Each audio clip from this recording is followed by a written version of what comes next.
bonjour, adieu, ciao, kia ora, welcome and greetings to On the Brink Radio, broadcast number 309. This is Jeff Phillips Wefferson, recording this from lovely Golden Bay on the South Island of New Zealand, in Takaka. You're going to hear the sounds of some sheep back behind me here.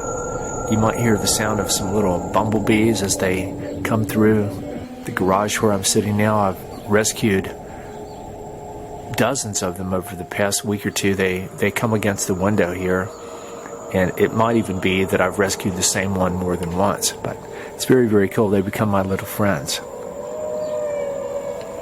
It's very interesting. Today is the 1st of February 2020, tomorrow being Groundhog Day, and you might think of that film with Bill Murray where he kept experiencing the same day over and over again, and it was like he was stuck in kind of a time loop thing. And apparently that has something to do with a Gurdjieffian belief about this thing called recurrence. It's not exactly like reincarnation, but anyway, I've just been reading some stuff from my friend on a Jeff Rentz video where he was interviewing this guy, supposedly, that worked for the NSA, the CIA, and all these other different secret intelligence organizations on this ultra high-tech, artificially intelligence-based remote neural manipulation scenario, which is really nothing new. We're talking about mind manipulation and mind control, that all these exotic technological apparati have been in development all through the 20th century. But anyway, with nanotechnology and trying to predict and determine your behavior and implant thoughts, kind of like Minority Report. And sure, I'm sure they think they're really doing that and stuff, but I'm just thinking of the implications of that for a Groundhog Day scenario, where if they kind of manipulated someone into experiencing the same day over and over again, or kind of like in that movie The Truman Show that Peter Weir produced, where the character kept having the same experiences over and over, like the woman on the bicycle would go past every few hours, and he finally realized that it wasn't actually a normally occurring environment that he was in, but he came to realize that he was actually living, his whole life was the set of a TV show. Now, that has interesting implications for the Matrix reality of today. But anyway, none of this has anything to do, or very little to do, with today's show. And my heart is with my friends and family and all my relations in Australia now more than ever. The fires are still going on. A lot of them have been put out or severely reduced in severity due to rain. But the onslaught of what I call textbook geophysical warfare experiment continues to unfold, with not only the fires with all kinds of anomalous behaviors, but dust storms, you name it, every possible thing. And then now with the weird virus outbreak in Wuhan, China, that I still don't really know what to really believe about all that, but apparently the city is locked down, and I don't know how many people I can't trust any of the statistics. I mean, apparently something really is going on, but I'm sure it's not what we're being told. But apparently, according to many credible mainstream news sources, China has stopped all foreign tourism. So they're not letting anybody out of the country to go on tour. So that means Australia's going to lose, well, they typically have 1.5 million people from China to come to Australia every year. And so, and I'm guessing, I mean, the tourism industry, of which Scott Morrison used to be head of Tourism Australia. Tourism Australia would have statistics on the approximate value or gross domestic product that each visiting Chinese tourist would bring. But I'm guessing, when you think about the price of plane tickets and accommodation, and if each person only stayed a couple of weeks, which is probably what they do, that's probably at least about $10,000 per person. So that's annually in Australia, this is a very rough estimate, but you'd have 1.5 million people, each bringing in $10,000 into the Australian economy. I mean, I'm guessing if they, who knows if they fly on a Chinese airline or an Australian airline. But anyway, you're talking a lot of money. And now that they've canceled all the Chinese tourism for at least the next 2 months, that's going to be 20% of that whole figure that Australia's tourism industry and economy is going to lose. And I go like, well, sure, that's a blow, but honest to God, as big of an enemy as I've become of the tourism industry, and especially in Australia, over the 2 decades that I've been traveling there, and the way that Australia has become such a bloated economic monster in recent years, with prices of stuff just going out the roof, and even people from Europe observing on how expensive stuff is, and just everything. And it's kind of like this is all kind of a karmic payback. And my friend Tanya, who lives up near Bellingen in New South Wales, she's Australian. She observed that all these fires and stuff, that it's the karma for 200 years of just some of the most radical abuse of the land and the indigenous people that this planet has ever seen. But if you're talking about people's karma, then yes. But the really dangerous and sick and sad aspect, and this is what has made me comment on echoes of the Hopi prophecy of the Day of Purification, that whatever Mother Earth has to do to get rid of us, it's going to have a very dire effect on all the other innocent, beautiful little life forms who are already suffering because of us. It's what's happened in Australia has been a perfect foreshadowing of that, a perfect smaller scale, not a planetary conflagration, but a large portion of a continent with untold millions and millions of non-human lives lost and injured, animals laying there in pain and suffering even now, burned koalas, and the 3 main species. I haven't really had a chance to look into this too much, but the 3 main species that are some of the hardest hit are the koalas, of course, the lyrebirds, and a glossy black cockatoo. These are ones whose habitat their known habitat area has largely been completely destroyed. But interestingly, just almost, I don't really want to use the word superficially, because with the heat, apparently this heat was extraordinary, and it might have damaged some of the soil microbes that might hinder the regeneration of the forest in the way that it always has, actually benefited from fire.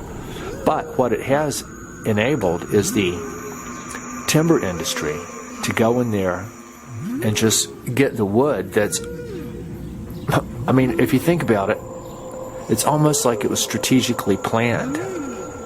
Because what could be better for the timber industry than to have all the stuff that they don't want removed ahead of time, all the branches and the leaves and the foliage and stuff that they have to chop off, and that's a big part of the timber industry is getting rid of all that stuff. So have flamethrowers come in and just do that dirty work ahead of time, and then to just have unlimited access to go in and chop down all these forests and trees in areas where previously logging would never have been thought of or allowed. But now, because the land, it's in a high fire risk danger, of course, because the fire just came through, 100% probability.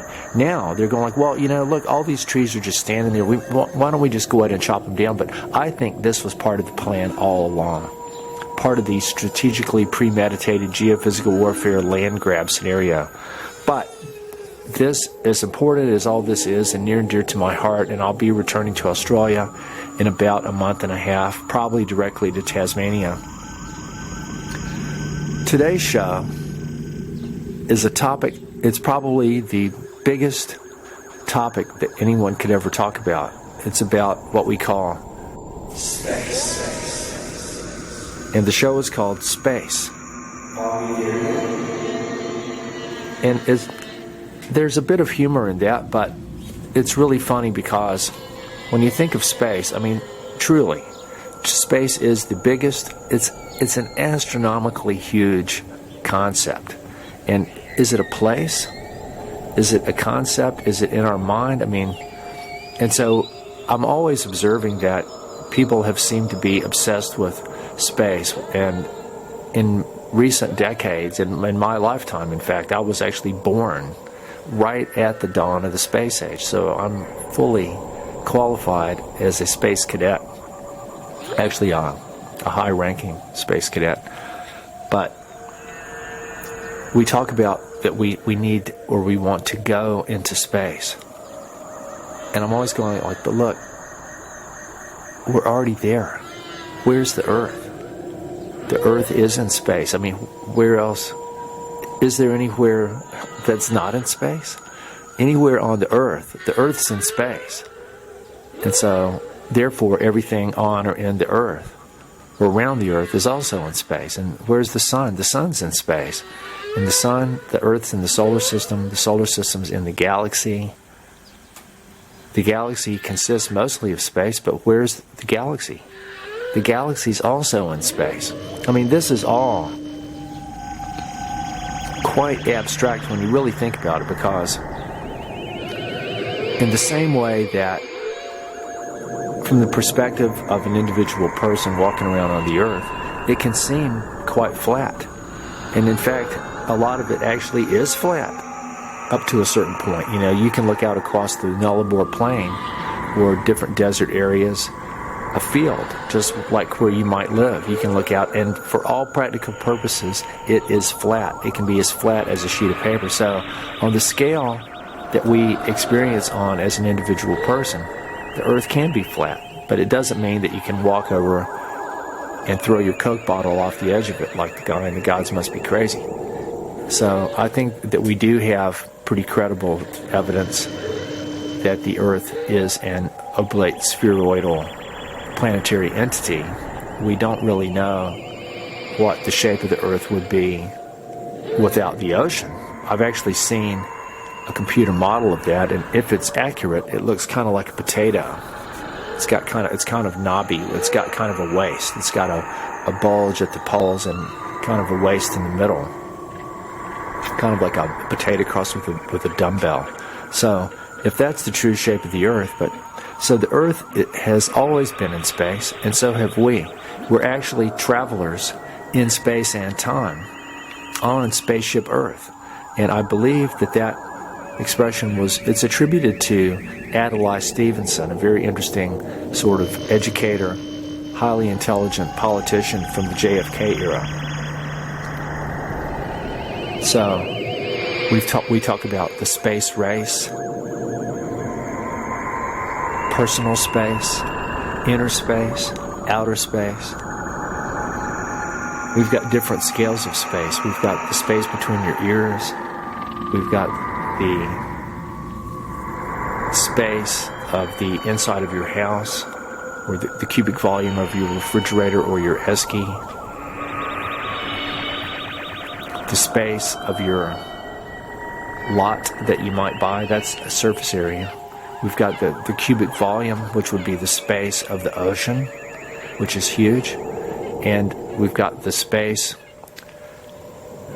you know how they've got the EEZ, the exclusive economic zone of a country, is the area out around its continental boundary that goes out into the ocean. Like New Zealand's got the 4th or 5th largest EEZ in the world, and Australia's got the 2nd largest. France has the largest because of its maritime territories. But what if the Earth had a spherical EEZ that would go out? And so in the same way, when I was just interviewing an astronomer in Nelson a couple of weeks ago, we were talking about how if a space probe was descending down through the atmosphere of Jupiter, one of the gas giants, that the notion of it eventually reaching a surface is meaningless, because it might have a rocky core, but you wouldn't really all of a sudden hit a surface in the same way that you would if something was coming through the atmosphere of the Earth. It would go through the atmosphere, and then there's the relatively solid discontinuity reaching the surface, the soil, the sand, the water, the earth, the mountain, the rock. With Jupiter, you would just have increasing density until your space probe might get stuck because of the density, the viscosity.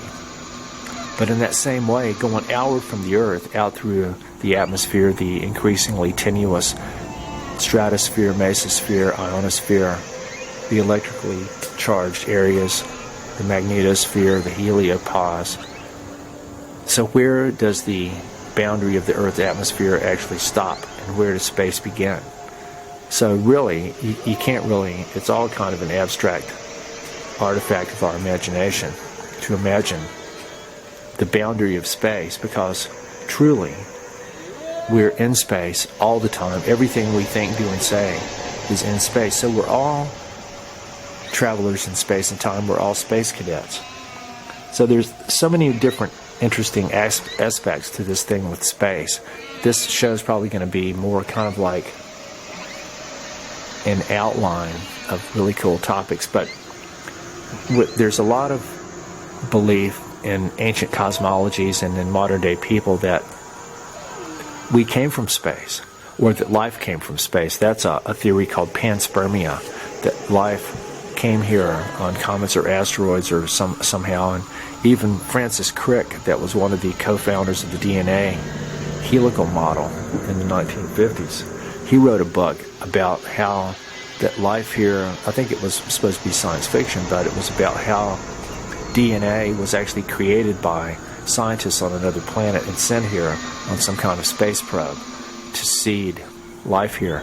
And that makes me think of an interesting encounter I had with this astronomer in Nelson about a month ago named Duncan Steele. I thought of him as a legendary comet and asteroid researcher who my astronomer friends in Australia put me on to.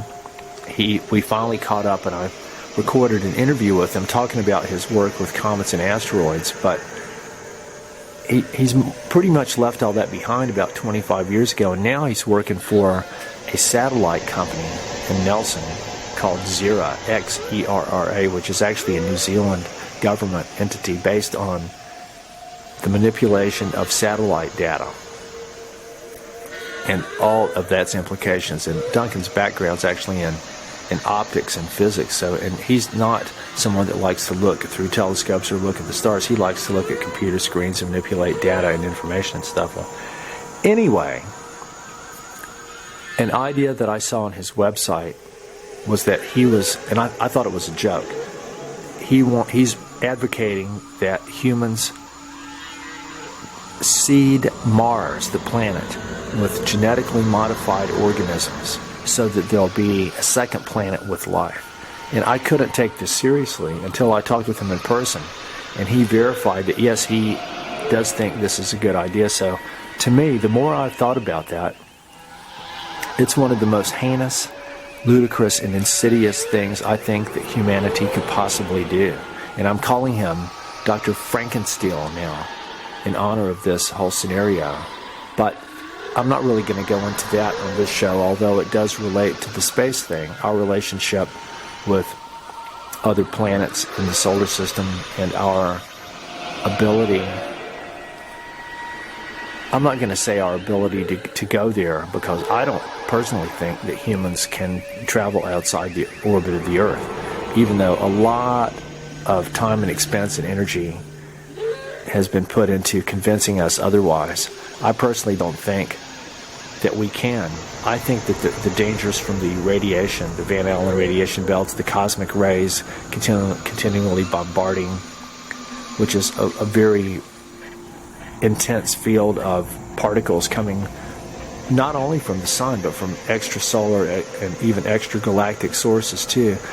Even people that spend a lot of time in high altitude planes are subject to very highly increased rates of cancer and genetic and genomal damage because of the radiation bombardment. So any living being trying to be in space for long, outside the Earth's atmosphere, in orbital space, and I guess that's really the difference between there's the space of being inside the womb of Mother Earth's protective environment, which is where we're meant to live, where we've always lived, and getting outside that, where we were never really meant to go. That's where the danger comes in. I think that that's even a violation of the Hopi prophecy up there with, if we dig precious things from the land, we will invite disaster. And one of the things that could happen once we've dug precious things from the land is that if we weren't ever meant to go into space. And there's something about, in the Hopi prophecy, about a house in the sky.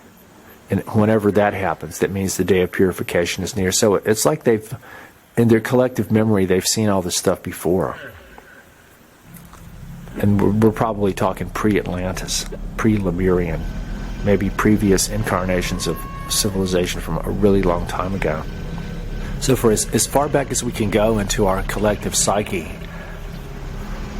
we've got memories, and then we've got stories and history of looking at the stars, an astronomical naked eye astronomy perspective, and what this means, who the stars are.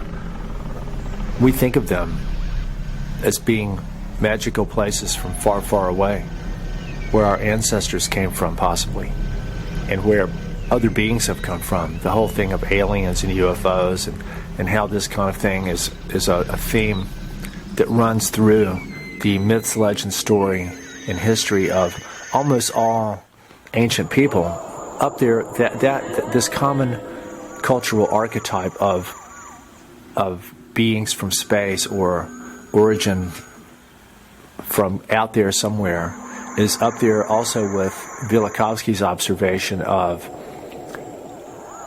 myths, legends, and stories of planetary devastation due to cosmic events like comets and asteroids and things like floods and volcanism and large-scale disaster that our ancestors weren't sure if they were going to survive through. So these are two common and interrelated, interesting threads in the archetypal, mapping the archetypal psychic dimensions of our species. So we've looked at the stars and always had a sense of wonder. And on the 15th of February, it'll be 20 years since I first came down under and set foot in New Zealand. And it was probably about a week or two after that. It would have been late February when I was hitchhiking to the far north in Ahapara. I went out onto a sand dune at night and turned around and looked up at the sky, and I was just blown completely away by seeing the brightest part of the Milky Way on a beautiful, crystal clear summer night that I'd never seen before. That image will always be emblazoned in my mind. So inspiring. And so seeing that has to be one of the most powerful archetypal things in all of the human psyche. And when you think about it, it's not just a pretty picture. Our retinas are actually receiving, based on the contemporary model of the astrophysical universe, when we look at stars, including the sun, we're actually, onto our retina is falling photons that have been traveling for thousands or millions of light years to come from those different distant stars and galaxies and nebulae. So when you think of it, not only are we actually made of stardust, we're actually receiving and ingesting light photon particles from all these different galaxies into our eyes and into our brains all the time. It's very, very interesting. I guess the main thing I wanted to talk about with the whole thing with space is the militarization and the weaponization of space. And I think that, probably as far back as people had weapon systems from the dawn of what we call civilization, people they've seen things happening in the sky and thought of that as the gods. Theomachy, War of the Gods. Bolts of thunder and lightning being hurled and storms and devastation and things like that. And people wanted to emulate the gods, and the leaders of the ancient cultures, this is Velikovsky, wanted to emulate the gods of destruction. And so therefore, that's been our unconscious drive behind our increasingly advanced weapon systems. And people would go, well, like if you're fighting battles, you want to seek the high ground because it gives you the advantage. You've got the strategic perspective, the viewpoint, the ability to look down and see what the approaching people are doing. You can defend your hill and stuff. And so I think space, orbital space, was seen as the ultimate sort of high ground. And I believe that Well, I think it was the Nazis with Peenemund and Werner von Braun that built the first actual rockets. And I don't think I'm not sure how high they went. We had the V2 that was a weapon of terror and could drop down and blow things up. And I don't know how actually high it went. I don't know if it actually was a spacefaring vehicle. But then when they imported the Nazis into America and NASA was formed, and Werner von Braun developed the first rockets that put in the first satellite, which I think was Vanguard. And then the Explorer satellites, which were actually instrumentation designed to measure what happened in the Earth's magnetic fields when they detonated these hydrogen bombs in the ionosphere as part of what they call Operation Argus in 1958. So this was the dawn of the space age.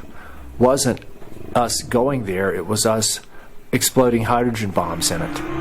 And so, I guess really, if you really want to talk about space, we have to talk about the history of astronomy as well.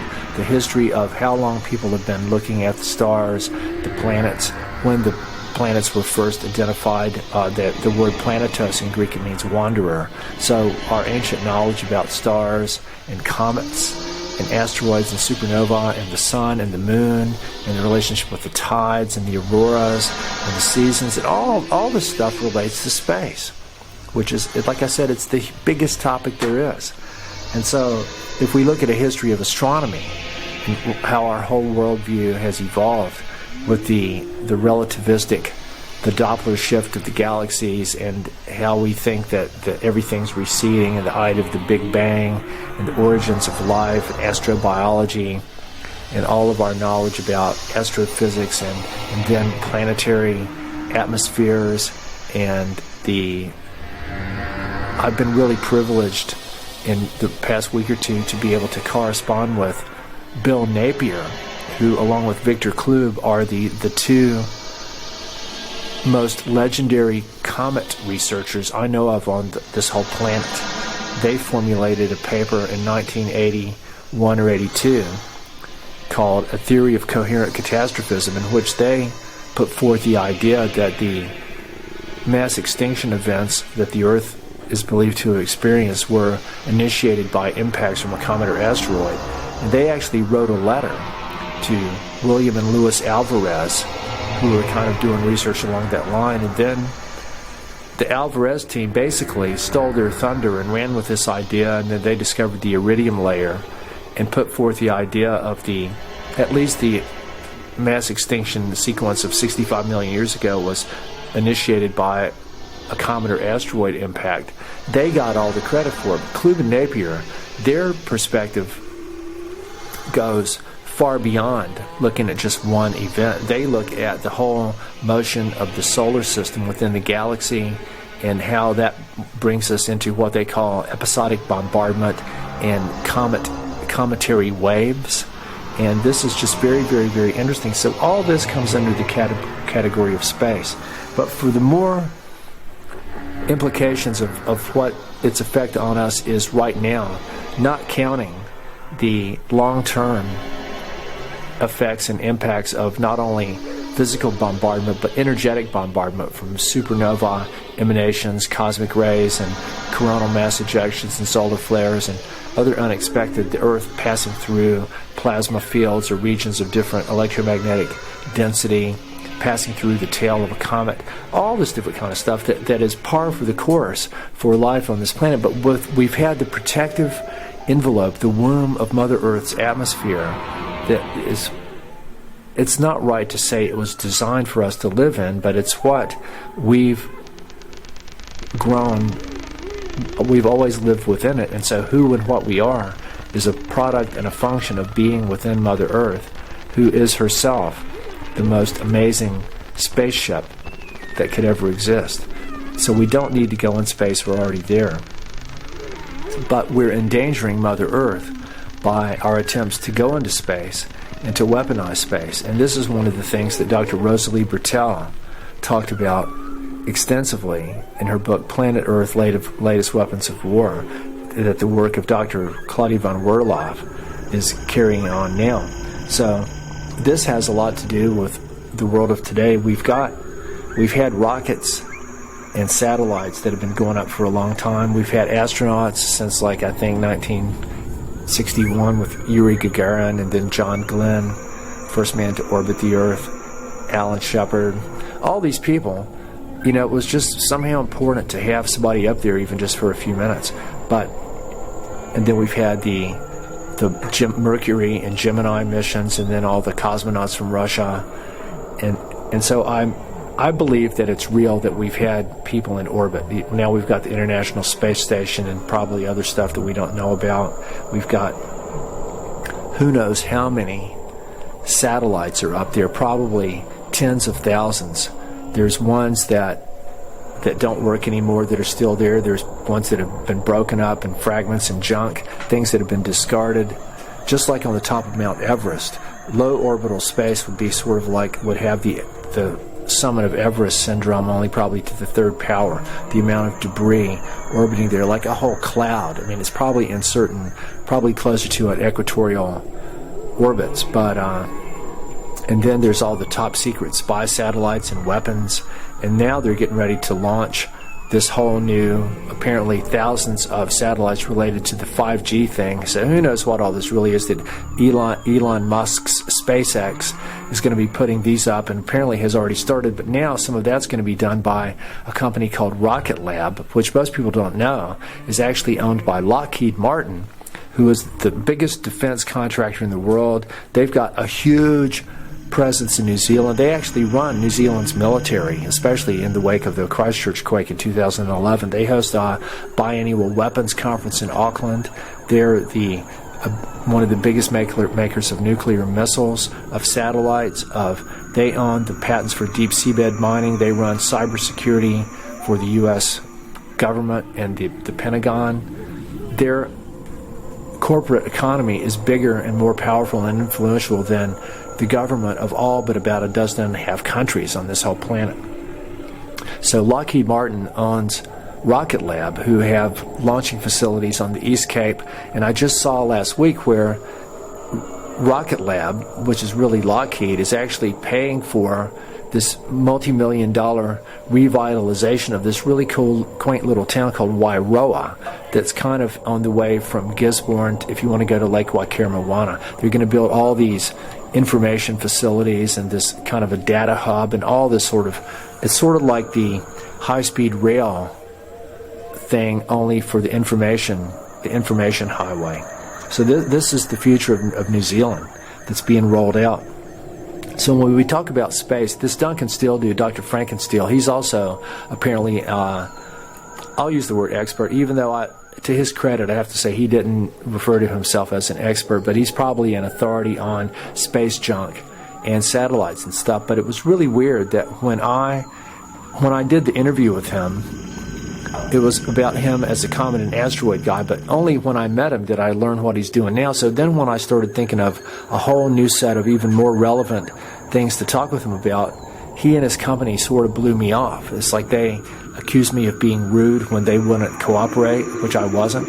But it led to a whole interesting chain reaction of it's kind of like a denial that they really weren't interested in talking about what they do. But any company like that is going to be involved with military industrial stuff, satellite mapping, like of the ocean floor, the mapping of land and territory for all kinds of nefarious purposes, the mapping of resources, the mapping of the motion of, for example, things that happen on the ocean. And now this could be very useful if you're monitoring, for example, illegal trawling or fishing, but also to show the location of any vessel on the ocean, which is very critical in my work with understanding whale and dolphin strandings. My friend at Stranded No More always found a correlation between the relative proximity of some kind of military industrial hazardous operation or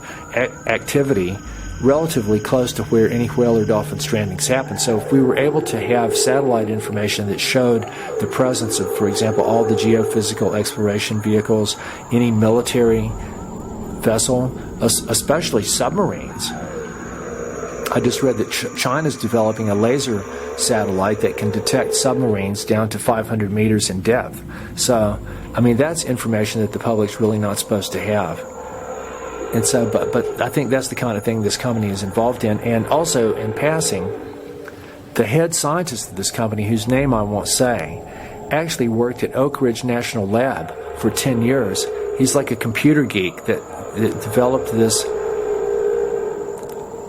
a computer system that it's related to the whole idea of the Internet of Things and Ocean of Things, where everything has its own unique identifying number to go in this giant global simulation program. But his project was involved in doing a extremely high-resolution cartographic survey. In other words, a remapping of the whole Earth's surface, which I'm guessing includes the seabed, at the highest level of resolution that's ever been done. And I think this is an ongoing project. So this guy was one of the masterminds of that, and he's the head scientist at Zera, along with Duncan Steele as the head research scientist. So what these people are up to that they won't talk about is a matter of speculation, but I'm going to be going into that later. But this all relates to the space thing. I personally do not believe that anybody went to the moon. I don't think that Werner von Braun said he didn't think that biological life could survive passing through the Van Allen radiation belts, and it could be that they did it, tried to do it, but I don't think that the life forms, it's just like with a lot of things. You could get exposed to a lethal dose of radiation, but you might not die. You might not get sick or die for quite a while. It might take a while depending on the dose. So the same could be said for traveling in space and going through the Van Allen belts, that it may not kill people instantly, but when you look at medical research now on astronauts and people that have spent a lot of time in space, it's very, very, very serious. And people are talking about how there's no way Elon Musk is going to go to Mars because he can't. He can't protect people from radiation, especially not on the surface of Mars, much less getting there. And so now the whole thing comes in of, well, are they going to be transhuman people that are not fully human in order to withstand the radiation? So we've got all the issues of people going into space, what we're doing with space, the whole weapons in space thing. This really flared up with Reagan in the 1980s and his thing of what he called Star Wars, the Strategic Defense Initiative, to put, well, they were, as they, in the same way that they changed the name of the Department of War to the Department of Defense after World War II in honor of Orwell and Goebbels, the SDI, the Strategic Defense Initiative, and its accompanying Strategic Computing Initiative were all about, they said, creating a shield to go over America to protect America from incoming Russian nuclear missiles. But what it was really about is creating an offensive weapon from space that would be the ultimate weapon system that could shoot down beams, that could knock out cities and stuff from orbit and take out power stations and cities and nuclear missiles and aircraft and anything like that. And I think all this has just been developing and running off the rail, and it all depends on computers, the artificial intelligence solid-state entity network that's able to operate all these extremely complex systems and run the simulations. And just like in the same way of orchestrating and operating the geophysical warfare operation, like what has been going on in Australia, for example, also involves a lot of stuff from space. Even the ionospheric mirrors that are created from the microwaves of things like HARP and JORN and iSCAT and the Harold Holt facility at Exmouth, all these things. The ionosphere is actually the border between what we'd call low orbital space and the Earth's troposphere where we live. And beyond weapons in space and astronomy and understanding of planetary atmospheres, there's the whole idea of mining asteroids. And if Lockheed has patents on deep seabed mining. They've also got patents for technology to mine asteroids. But I mean, like that, and like contaminating Mars with GMOs, and the people like Dr. Duncan Frankensteel. This is like the Nazis impregnating women with gorilla semen, or Edward Teller blasting a harbor in Alaska with a hydrogen bomb, or Elon Musk terraforming Mars with hydrogen bombs, or Cornelius Rhodes injecting people with cancer in Puerto Rico. It's like the Brotherhood of Death carried into space. And so Lauren Isley, the naturalist, had a brilliant comparison between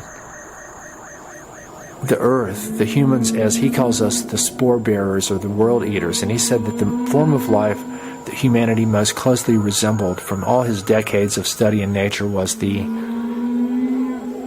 Myxomycophyta, the cellular slime molds. It's like a slug of mold that goes all over the floor of the forest, and it consumes all these rotting leaves and plant matter, and then it consumes it all. And when it's eaten everything in its whole area, all these different sort of various pods of slug-like fungus material, they flow all back together like a slug and form this giant body, and then it puts out these stalks called a fruiting body, and it grows stalks, and then it has spores, and then all of a sudden the spores explode and they scatter everywhere. So he said that us going into space is like the spores of the cellular slime mold being dispersed, because we're trying to go and spread our disease everywhere throughout the solar system and the galaxy. And if that's some kind of weird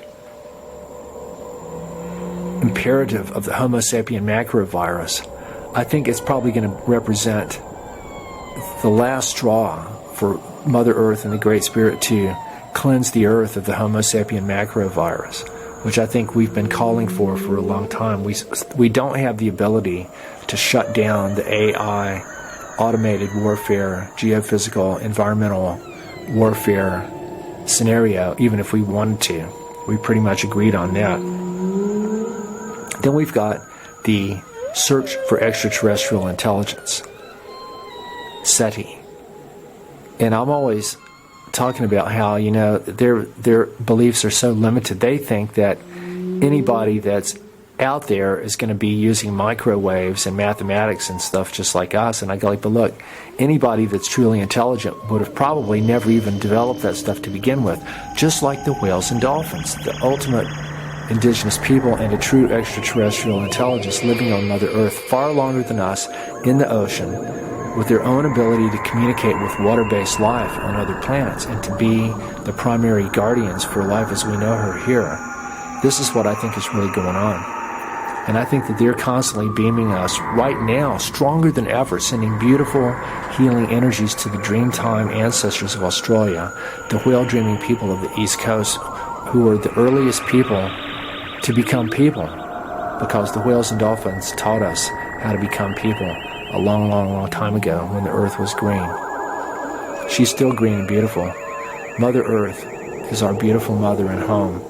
We should all be doing our best to love her as dearly as she's always loved us.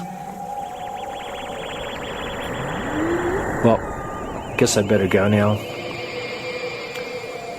Hey there, brother. Who you jiving with that cosmic debris? That's Frank Zappa. Alright, this is Jeff Phillips Wefferson signing off for On the Brink Radio. Remember, we don't have to go in space. We're already there.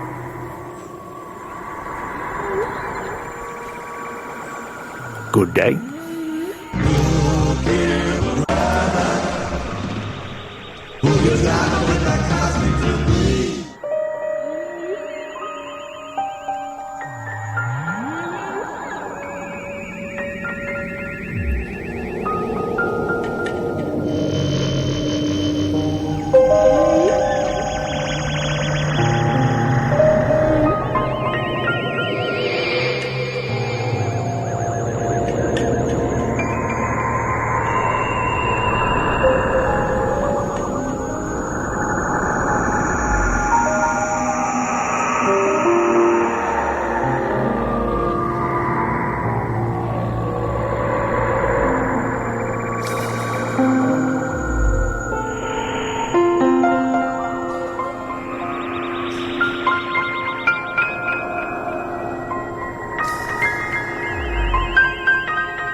Bye.